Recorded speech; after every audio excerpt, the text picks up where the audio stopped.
میرے نبی پاک علیہ السلام نے فرمایا ایک بندہ گنجا تھا، کوئی شے نہیں تھی، سر پہ بال بھی نہیں تھے، رویا کرتا۔ اللہ تعالیٰ نے فرشتے کو بھیجا، تجھے کیا چاہیے؟ تو کہنے لگا بال آ جائیں اور تھوڑا مال آ جائے۔ فرشتے نے ہاتھ پھیرا تو بال بھی آ گئے، تو بکریاں بھی آ گئیں، لائنیں لگ گئیں، مال ہی مال ہو گئے۔ دوسرے کے پاس گیا، وہ کوڑا تھا، اس کو جا کے کہا کیا چاہیے؟ کہنے لگا شفا ہو جائے اور کچھ اللہ تعالیٰ آسانی کر دے۔ شفا بھی ہو گئی، گائیں بھی دے دی، بھینسیں بھی دے دی، مال ہی مال ہو گئے۔ پھر ایک کے پاس گیا، وہ اندھا تھا، تجھے کیا چاہیے؟ اس نے کہا آنکھیں مل لیں اور کچھ ساتھ اللہ مال دے دے۔ اونٹ ہی اونٹ ہو گئے۔ جب بڑا نواز دیا تو پھر مالک نے امتحان لینے کا ارادہ کیا، یاری تیری سونا ہے پر آزمائشاں بھی تیریاں اگ، آزمائشاں تیریاں، صحیح کہہ رہا ہوں، آزمائشاں تیریاں، یاری تیری سونا ہے پر آزمائشاں تیریاں، اے سونا پرکھیا جامدائی پہلو نال لگاں دے لگ۔ اللہ نے فرمایا آزمائش کرو۔ سب سے پہلے گنجے کے پاس آئے، اسے کہا اللہ کے رستے میں کچھ دیکھا نہیں لگا، میرے خرچے ہی بڑے، دیکھو تو صحیح کتنی مشکل میں وقت گزارتا ہوں، حال ہی کوئی نہیں۔ تو اس نے کہا میں نے تو سنا ہے تو گنجا اور بھوکا ننگا تھا۔ کہنے لگا میں تو جدی پشتی رئیس اعظم ہوں، تجھے کس پاگل نے کہا ہے بھاگ جا؟ اس نے کہا اچھا جیسے تو تھا ویسے ہی ہو جائے۔ کھیت کھلیان اجڑ گئے، پھر سے گنجا ہو گیا۔ حضور علیہ السلام فرمانے لگے، پھر وہ اس کے پاس گیا جو کوڑا تھا، اسے کہا کچھ دے، کہنے لگا خرچے ہی بڑے۔ اب پوچھ لیں کسی امیر آدمی سے، کہے گا چکی کے نیچے ہاتھ ہے میرا، میرے سے زیادہ تو اب پریشان بندہ ہی کوئی نہیں، کیا بتاؤں آپ کو، اتنا ٹیکس ہے، اتنا جرمانہ ہے، فلانی شے، بڑا کچھ گنواتے ہیں لوگ۔ اس نے کہا میں نے تو سنا تو پہلے کوڑا تھا۔ اس نے کہا جا دوڑ جا، میں تو رئیس اعظم ہوں، دادا بھی پردادا بھی اور ساری نسل ہی۔ اس نے کہا اچھا جیسے تو تھا ویسے ہی ہو جائے۔ پھر وہ گیا اندھے کے پاس اور جا کے کہا اللہ کے نام پہ کچھ دے۔ تو کہنے لگا رب کے نام پہ؟ یہ کھڑے ہیں اونٹ، جتنے تیرے دل کرے لے جا۔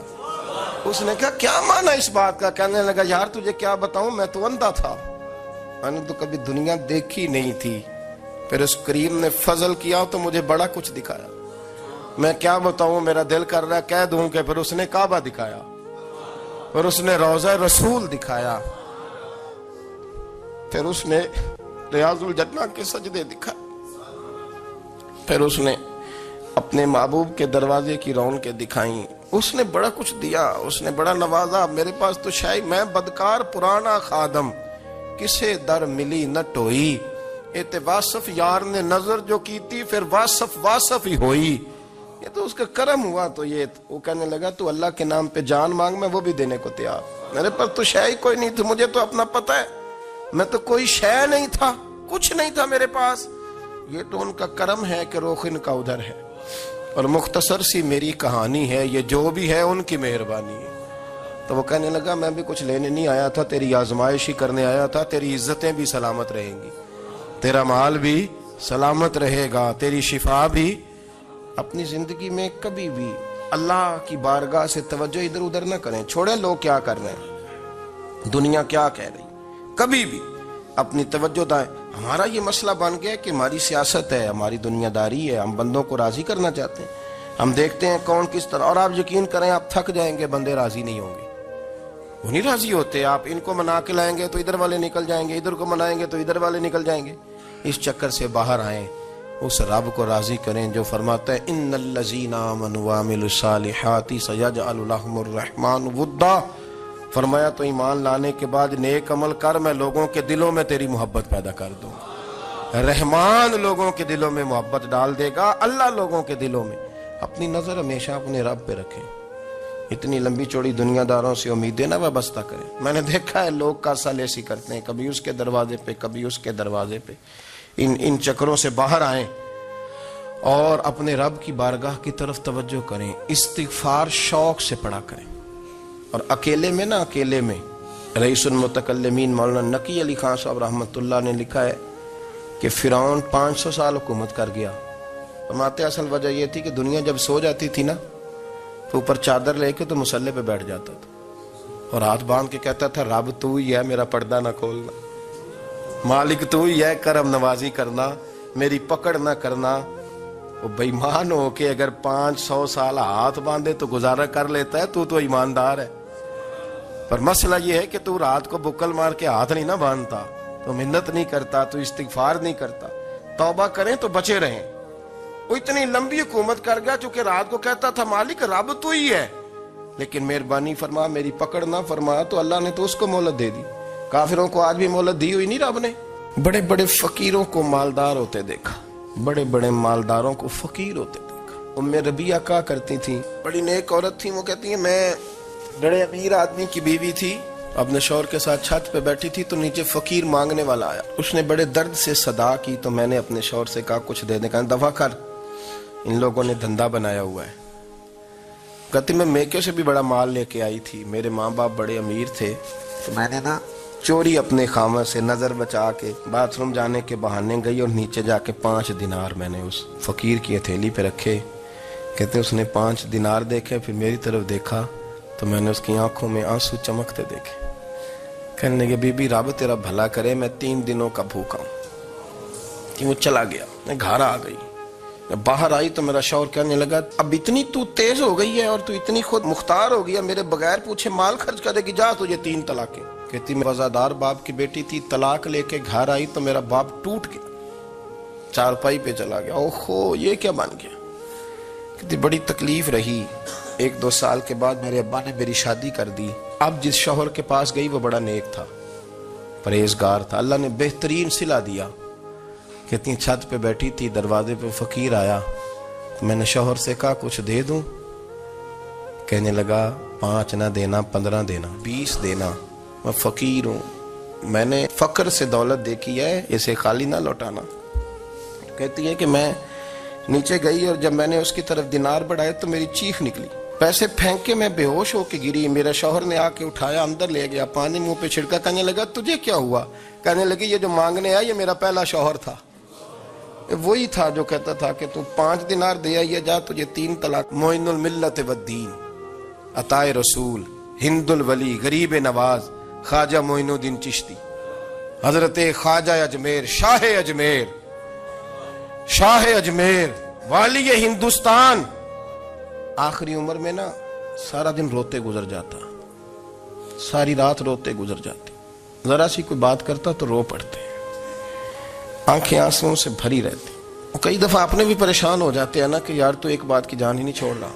تو خواجہ قطب الدین صاحب بختیار کاکی سے لوگوں نے شد سے بات کریں، اتنا بھی تو نہیں نہ رونا چاہیے، ہر وقت اس کے آنسو کی کریے، عاشق دا کام ہی رونا توڑا، تبھی نہ روئے نہیں منظوری۔ ہر وقت رونے کا کیا مطلب ہے؟ تو خواجہ قطب صاحب کہتے ہیں میں قریب گیا تو میں نے پیر دبائے، میں نے کہا سونیا لوگ تو کچھ بھی نہیں کرتے، تو نے تو کمال کر دیا، 90 لاکھ آدمی مسلمان کر دیا، دنیا کچھ نہیں کرتی، تو نے 50 سال ساری رات مصلے پہ بیٹھ کے رب راضی کیا، تو شہزادہ تھا، حضور کی اولاد تھا، لیکن معین الدین تیرا ایک پلاٹ بھی نہیں، تو نے طالب علم پالے، انہیں غریبوں کو دیا، تو نے نوازا، کوئی شے نہیں تیرے پاس، ہر چیز تو نے، ساری رات روتے ہو، سارا دن روتے ہو۔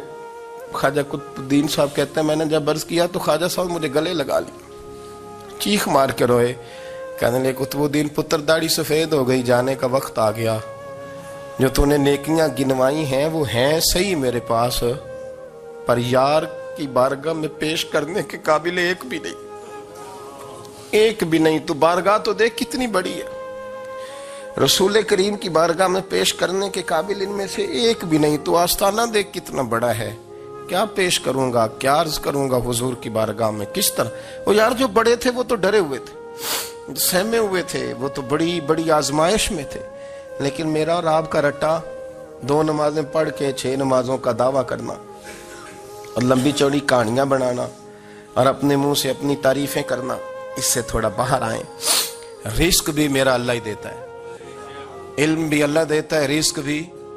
حضرت سیدنا امام اعظم ابو حنیفہ رحمۃ اللہ تعالی علیہ کے ساتھ ایک شخص کہتا میں نے نماز پڑھی، تو عشاء کی نماز تھی، یہ جو لوگ بڑے ہوتے ہیں نا، جن کے پیار کرنے والے بڑے ہوتے ہیں، ان کے گرد خوف بھی بڑا ہی ہوتا ہے، انہیں بڑا ڈر لگتا ہے، بڑی بعض اوقات آزمائش ہوتی ہے۔ عشاء کی نماز کہتے پڑھی تو امام صاحب نے نا عشاء کی نماز میں تلاوت کی آیتیں فَمَن يَعْمَلْ مِثْقَالَ ذَرَّةٍ خَيْرًا يَرَهُ وَمَن يَعْمَلْ مِثْقَالَ ذَرَّةٍ شَرًّا يَرَهُ، فرمایا جو ذرہ برابر خیر کرے گا وہ بھی قیامت میں دیکھے گا، اور جو ذرہ برابر شر کرے گا وہ بھی قیامت میں اس شر کو دیکھے گا اس کے سامنے آئے گا. تو وہ شخص کہتا ہے کہ سارے لوگ نماز پڑھ کے چلے گئے تو امام صاحب رحمت اللہ علیہ نے اپنی داڑھی پکڑی رو رہے ہیں. کہتے ہیں وہ ذرہ برابر نیکی کا بدلہ دینے والے، وہ ذرہ برابر شر پہ سزا دینے والے میری سفید داڑھی کو دیکھ. مالک میرے ذرے ذرے سامنے نہ لانا، لوگ تو میری بڑی قدر کرتے ہیں دنیا، میں تو بڑا پہچانا جاتا ہوں، لوگ تو میری راہوں میں پھول لیے کھڑے ہوتے ہیں، مجھے بڑا نوازتے ہیں. قیامت میں رسوا نہ کر دینا، میرے لیے مشکل ہو جائے گی. وہ کہتے ہیں میں نے امام صاحب کا درد دیکھا، مجھے کوئی کام تھا تو میں چلا گیا. میں نے کہا کہ وہ اس وقت اللہ کے حضور حاضر ہیں تو میں دوبارہ آؤں گا. کہتے ہیں میں تہجد کے وقت آیا تو امام صاحب وہیں بیٹھے تھے اور ان کی داڑیاں آنسوؤں سے بھری ہوئی تھی اور زور سے داڑھی پکڑی ہوئی. کہنے لگے مالک رسوا نہ کر دیں، قیامت میں رسوا نہ کر دیں. یار جو ہدایت یافتہ لوگ تھے وہ تو ڈرے ہوئے تھے، وہ تو سہمے ہوئے تھے. وہ تو کہتے تھے یہ اس کا فضل نہیں، اس نے بلا لیا، یہ اس کا کرم نہیں. حضرت باعزید بستامی کسی کافر کو دیکھتا تو رو پڑتے، کہتے مالک تو کتنا کریم ہے، یہ بے ایمان رہ گیا، تو نے اپنے فضل سے مجھے اپنے نبی کا غلام بنا لیا. وہ رو پڑتے. یہاں تو لوگوں کا دعویٰ ہی بڑا ہے. نمازی اللہ خیر فرمائے وہ تو دوسروں کو گھورتا ہے، وہ کہتا ہے جنت کا میں مالک ہوں، کنجیاں میرے پاس ہیں، میں کسی اور کو گھسنے نہیں دوں گا. اور اگر 2-3 حج کر لے تو پھر تو وہ کہتا ہے کہ اب میرے سے پوچھ کے لوگ جنت میں جائیں گے معاذ اللہ. اور اگر وہ 2 4 5 7 دفعہ کوئی نفل پڑھ لے تو پھر وہ کہتا ہے چھوڑیں جی سارے لوگ بے عمل ہیں، میں اکیلا نیک ہوں. نہ ایسا کریں، اپنی توجہ اپنے رب پہ رکھیں. جب یہ نظریہ بن گیا، جب یہ ذہن بن گیا کہ پیدا اللہ نے کیا ہے، دینا اللہ نے ہے، عطا کرنے والا اللہ ہے، نوازنے والا اللہ ہے، تو پھر ساری توجہ دنیا داروں کی طرف رکھنا. میں اللہ والوں کی طرف توجہ رکھنے کا قائل ہوں، لیکن وہ بھی کوئی آستانہ ہے کہ جہاں حق مرشد کا نعرہ تو بڑا لگے پر رب کا نام ہی نہ سننے کو ملے. یہ بھی کوئی بات ہوئی کہ جہاں یہ تو نعرہ زور سے لگے کہ جیوے جیوے مرشد جیوے، لیکن استغفار کا درس ہی نہ ملے. جہاں ہر وقت یہ بتایا جائے کہ یہاں آ گئے تو بچ گئے. کیسے بچیں گے؟ میرے رسول پاک علیہ السلام کا دروازہ سب سے بڑا دروازہ ہے، لیکن میرے دوستو یاد رکھنا نبی پاک علیہ السلام نے بھی لوگوں کو جب رستہ دکھایا ہے تو رب کریم کا رستہ دکھایا ہے. میرے رسول کریم سید عالم صلی اللہ تعالی علیہ وسلم نے لوگوں کی اللہ کی جانب توجہ کرا. میری بات کو اچھے طریقے سے سمجھیے گا. علم اللہ تبارک و تعالی عطا کرتا ہے تو اسے اللہ کی عطا ہی سمجھنا چاہیے. کچھ لوگوں کے پاس علم ہوتا ہے پر علم نافع نہیں ہوتا، وہ ٹامک ٹونجا مارتے رہتے ہیں ساری زندگی. علم کو اللہ کی عطا سمجھیں، اپنی عقل پر اپنے شعور پر زیادہ بھروسہ نہ سمجھیں، نظر اللہ پہ رکھیں. حضرت مولا علی شیر خدا کرم اللہ تعالی وجہہ الکریم سے کسی نے پوچھا تھا بڑا عالم کون ہوتا ہے؟ ہمارے ہاں تو اب وہ والے عالم پائے جاتے ہیں نا اللہ ماشاءاللہ، جو ممبر پہ بیٹھتے ہیں تو دعوے ہی دعوے، اس طرح کے عالم ہمارے ہاں پائے جاتے ہیں، وہ ہر بات میں دعویٰ کرتے ہیں. یہ مزاج علماء کا نہیں. حضرت علی المرتضیٰ سے کسی نے پوچھا بڑا عالم کون ہوتا ہے؟ فرمایا بڑا عالم وہ ہوتا ہے کہ جسے مسئلے کا پتہ نہ ہو تو وہ کہہ دے مجھے نہیں پتا، میں پتہ کر کے بتاؤں گا، غلط بات بیان نہ کرے. امام مالک سے کسی نے کوئی مسئلہ پوچھا تو آپ فرمانے لگے مجھے اس سوال کا جواب نہیں آتا. وہ کہنے لگا آپ اتنے بڑے امام ہیں تو اس سوال کا جواب نہیں آتا. آپ فرمانے لگے اگر مجھے ہر سوال کا جواب آتا پھر تو میں خدا ہوتا. مجھے تو اتنا آتا ہے جتنا میرے رب نے مجھے عطا کر دیا ہے. اپنی نظر اللہ پہ رکھیں. نکل آئیں اس معمے سے باہر کہ میں کوئی بلا ہوں، مجھے بڑا پتا ہے، میرے پاس 6 ڈگریاں ہیں، مجھے 10 جگہ پہ تدریس کا شغف حاصل ہے. اس سے نکلیں باہر. قرآن مجید دیکھیے گا اللہ تعالیٰ نے ارادہ قدرت فرمایا کہ میں حضرت آدم کو بناؤں گا. پھر بنانے کے بعد فرمایا فرشتوں سجدہ کرو آدم کو. سب نے سجدہ کیا الا ابلیس ابا واستکبر وکان من الکافرین، سوائے ابلیس کے، اس نے انکار بھی کیا، تکبر بھی کیا اور کافروں میں سے ہو گیا. تو یہ جب اللہ تعالیٰ نے سجدہ کرایا تو کیسے کرایا؟ اللہ تبارک و تعالیٰ نے نا حضرت آدم کو علم سکھایا خود. وعلم آدم الاسماء کلہا. خود اللہ فرماتا کہ میں نے جناب آدم علیہ السلام کو تمام اشیاء کے نام سکھائے.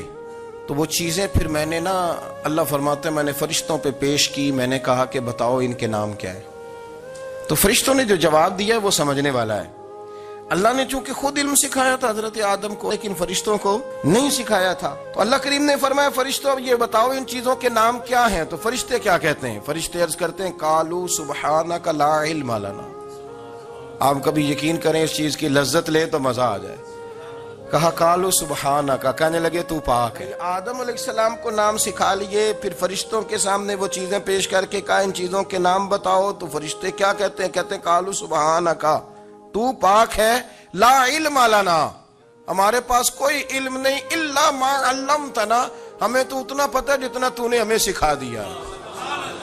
اور یہ کیوں تو نے ہمیں جتنا سکھایا اتنا پتہ ہے؟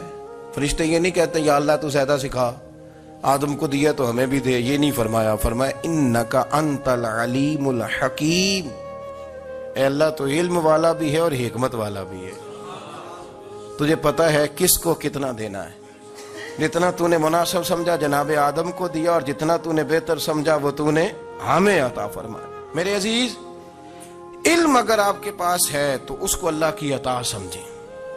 ہمارے ہاں بہت سارے لوگ بن کے بیٹھ جاتے ہیں، میں اکثر کہتا ہوں کہ پھر وہ دعوے کرتے ہیں میرے علاقے والے جاہل ہیں، میرے شہر والے جاہل ہیں، میرے خاندان والے پڑھے نہیں۔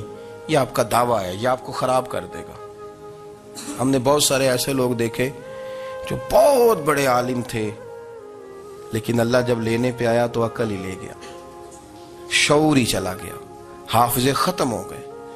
آپ دیکھتے ہیں بڑھاپے میں کچھ لوگ ایسے ہوتے ہیں کہ جن کو یہ بھی یاد نہیں رہتا کہ میرا نام کیا ہے، میں کہاں ہوں، مجھے کدھر جانا ہے۔ تو اس وقت سے اللہ کی پناہ مانگیں اور اپنی نظر اپنے رب کریم کی جانب رکھیں۔ علم کے بعد ایک چیز آتی ہے جس کا نام ہے ہدایت، جس کا نام ہے تقویٰ، جس کا نام ہے پرہیزگاری، جس کا نام ہے عمل، عبادت، ریاضت۔ یہ بھی اسی وقت ہی نصیب ہوتی ہے جب میرا رب کریم نصیب فرما دیتا ہے۔ ہم نے نا نیکی کا اپنا اپنا سٹیٹس بنا لیا ہے، اپنا اپنا معیار بنا لیا ہے۔ کچھ لوگ کہتے ہیں کہ جناب مسجد میں سیمنٹ کا توڑا دینے سے بہتر ہے کسی غریب کو آٹے کا تھیلا دے دو۔ اب اس نے اپنا مزاج بنا لیا نا نیکی کا، اس نے اپنا سٹیٹس بنا لیا۔ میرا یہ سوال ہے کہ نبی پاک صلی اللہ تعالیٰ علیہ وسلم جب مدینہ شریف آئے تھے تو حضور نے سب سے پہلے غریبوں میں آٹا تقسیم کیا تھا کہ سب سے پہلے مسجد بنائی تھی؟ کیا عجیب لوگوں کا رنگ ہے، اپنی مرضی کی ہدایت، اپنی مرضی کا تقویٰ، اپنی مرضی کا معیار۔ مسجد کوئی بڑا چھوٹا خطیب بھی میری طرح کا ہو نا، تو وہ مسجد میں بیٹھ کے جب نبی پاک کی بات کرتا ہے تو کہتا ہے میرے رسول پاک غریبوں کا سہارا بن کے آئے۔ وہ غریبوں کی بات کرتا ہے، مسکینوں کی، لاچاروں کی، کمزوروں کی بات۔ تو مسجد ہی تو وہ ادارہ ہے جہاں سے غریبوں کی بات ہو رہی۔ تو اب لوگوں نے غریب کو اور مسجد کو لڑانا شروع کر دیا، اس کو لڑاؤ کہ مسجد میں پیسے دینے سے بہتر ہے آپ غریب کو آٹے کا تھیلا دے دیں۔ آپ یہ کیوں نہیں کہتے کہ مسجد میں بھی آپ توڑا دیں ایک سیمنٹ کا اور ساتھ غریب کو بھی خدمت کریں؟ یہ کیوں نہیں تقویٰ؟ اپنی اپنی مرضی کا مزاج، اپنی اپنی۔ کچھ لوگ کہتے ہیں چھوڑو جی، ساری زندگی انسان نماز پڑھتا رہے اور پھر گالیاں بھی دیتا رہے، بندہ داڑھی بھی رکھ لے اور جھوٹ بولنا بھی نہ چھوڑے۔ تو یہ آپ نے اپنے پاس سے تقوی کا معیار بنایا۔ گالی دینے کا گناہ ہے اور داڑھی رکھنے کا ثواب ہے۔ تو اگر آپ داڑھی رکھے ہوئے ہیں اور آپ کوئی غلطی کر رہے ہیں تو اس سے آپ کی داڑھی کا ثواب ختم ہے۔ آپ کوئی غلطی کر رہے ہیں، داڑھی کا ثواب اس سے ختم ہے، وہ اپنی جگہ پہ قائم ہے چیز۔ اپنی مرضی کا کیوں تقوی کا معیار بناتے ہیں؟ تقوی کا مزاج اپنی مرضی کا نہ بناؤ، اللہ کی بارگاہ سے دعا مانگو کہ یا اللہ ہمیں ہدایت کا نور عطا فرما، اللہ تو ہمیں رستہ دکھا، تو بتا کہ ہدایت کیا ہے۔ تو رب فرماتا ہے اللہ ولی الذین آمنوا، اللہ مومنوں کا مددگار ہے، یخرجہم من الظلمات الی النور، وہ انہیں اندھیروں سے نکالتا ہے اور نور کی طرف روشنی عطا فرماتا ہے۔